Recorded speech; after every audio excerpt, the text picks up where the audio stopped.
ఆంధ్రప్రదేశ్లో రోడ్ల పండుగ.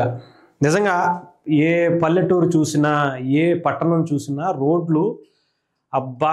5 ఏళ్ల పాటు అమ్మా ఈ రోడ్లేంటి, ఈ గుంతలేంటి అని చెప్పుకోనోడు, తిట్టుకోనోడు, ఆ ఆంధ్రప్రదేశ్‌లోకి వెళ్ళినోడు, చూద్దాం అనుకున్నోడు, వెళదాం అనుకున్నోడు కూడా తిట్టలే. అలాంటి దాని నుంచి ఈసారి ఆంధ్రప్రదేశ్ ఇది మనకి రాజానగరం నుంచి కాకినాడ వెళ్ళేటువంటి రోడ్డు. గత 5 ఏళ్లుగా 2019 నుంచి 2024 ఎలక్షన్స్ వరకు కూడా ఎలక్షన్స్ అయినటువంటి 2, 3 నెలల వరకు కూడా అలాగే ఉందనుకోండి.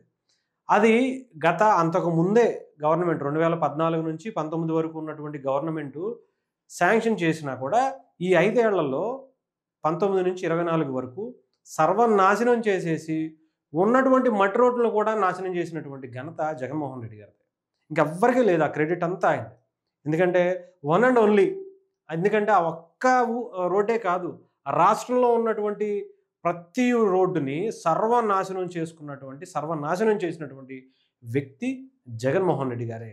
ఎక్సెప్ట్ ఆయన తాడేపల్లి ప్యాలెస్ ముందు, లేదంటే పులివెందల ఆయన ప్యాలెస్ ముందు తప్ప మిగతా రోడ్లు రాష్ట్రంలో ఉన్నటువంటి ఏ రోడ్డు కూడా అసలు చూడడానికి కూడా బాగోలేనటువంటి రోడ్లే. అసలు ఈ రోడ్లు ఇది రోడ్డు అని కూడా అనరనుకున్నది. అది ఏదో మట్టి రోడ్డు అనుకోండి, ఇంకోటో గోతులు, గుంటలు ఇంకా అలాంటిది. పైగా పవన్ కళ్యాణ్ గారు 2024లో పిఠాపురం నుంచి గెలిచారు, కాకినాడ జిల్లా. ఆయన నియోజకవర్గానికి వెళ్ళాలంటే ప్రధాన రహదారి చూసారుగా ఎలా చేసుకున్నారు. 10 నెలలు అయింది, జస్ట్ 10 నెలలు మాత్రమే అయింది. ఎక్కడికి ఆయన అధికారంలోకి వచ్చి డిప్యూటీ సీఎం అయ్యి పంచాయతీరాజ్ శాఖ మంత్రిగా అయ్యి, అలాగే ఆయన నియోజకవర్గానికి వెళ్ళడానికి కావాల్సినటువంటి రోడ్డును, ఎలా ఉండేటువంటి రోడ్డును ఎలా మార్చుకున్నారో జస్ట్ ఎగ్జాంపుల్ చూడొచ్చు. అంతేకాకుండా శ్రీకాకుళం, ఇచ్చాపురం నుంచి మొదలు పెడితే చిత్తూరు జిల్లా ఉన్నటువంటి కుప్పం, పులివెందుల జగన్మోహన్ రెడ్డి గారి నియోజకవర్గంలో ఉన్నటువంటి అనేక పల్లెటూర్లకు కూడా పవన్ కళ్యాణ్ గారు ఎటువంటి పక్షపాతం లేకుండా అద్భుతంగా పంచాయతీలకు, పట్టణాలకు రెండిట్లకి కూడా రోడ్లు వేపించినటువంటి మంత్రి. అంత గొప్ప రాజకీయ నాయకుడు ఆయన. ఆయనే కాదు, ఈవెన్ చంద్రబాబు నాయుడు గారు కూడా వీళ్ళు ఒక బలంగా యూనిటీగా ఏర్పడి, కూటమిగా ఏర్పడి ఆంధ్రప్రదేశ్ భవిష్యత్తు గురించి మాత్రమే పనిచేస్తున్నటువంటి నాయకులు.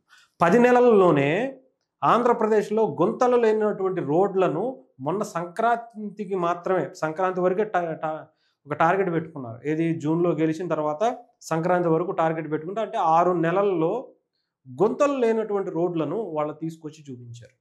ఇంకా ఉన్నాయనుకోండి, చిన్న అంతా 100% అయిపోవాలంటే అవ్వదనుకోండి.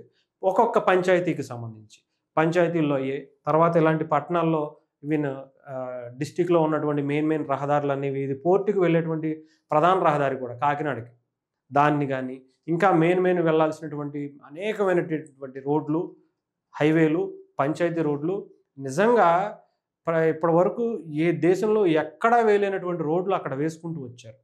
ముఖ్యంగా పవన్ కళ్యాణ్ గారి పంచాయతీరాజ్ శాఖలో అయితే అసలు స్వతంత్రం వచ్చి ఇన్ని సంవత్సరాలు ఉన్నా కూడా పడనటువంటి రోడ్లను పవన్ కళ్యాణ్ గారు వచ్చినటువంటి 6 నెలల్లోనే అసలు ఈ జన్మకి వాళ్ళకి ఆ రోడ్డు పడుతుందా అనుకునేటువంటి దాంట్లో ఉన్న వాళ్ళకు కూడా వాళ్ళ కళని నిజం చేసి చూపించినటువంటి వ్యక్తి పవన్ కళ్యాణ్ గారు మాత్రమే. కావాలంటే నేను కొన్ని వందల వీడియోస్ చూపిస్తా.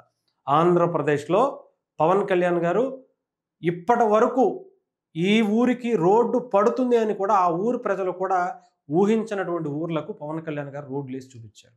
అది ఏదేమైనా సరే ఆంధ్రప్రదేశ్లో ఒక మంచి ప్రభుత్వం, ముఖ్యంగా పవన్ కళ్యాణ్ గారు లాంటి ఒక పంచాయతీరాజ్ శాఖ మంత్రిగా ఎన్నో రోడ్లను ఆయన పూర్తి చేసి ప్రజలకి, అక్కడ ఉన్నటువంటి ముఖ్యంగా గిరిజనులు, పల్లెటూర్లకి అందిస్తున్నటువంటి వ్యక్తి పవన్ కళ్యాణ్ గారు. అందుకనే రోడ్ల పండుగ అంటున్నా.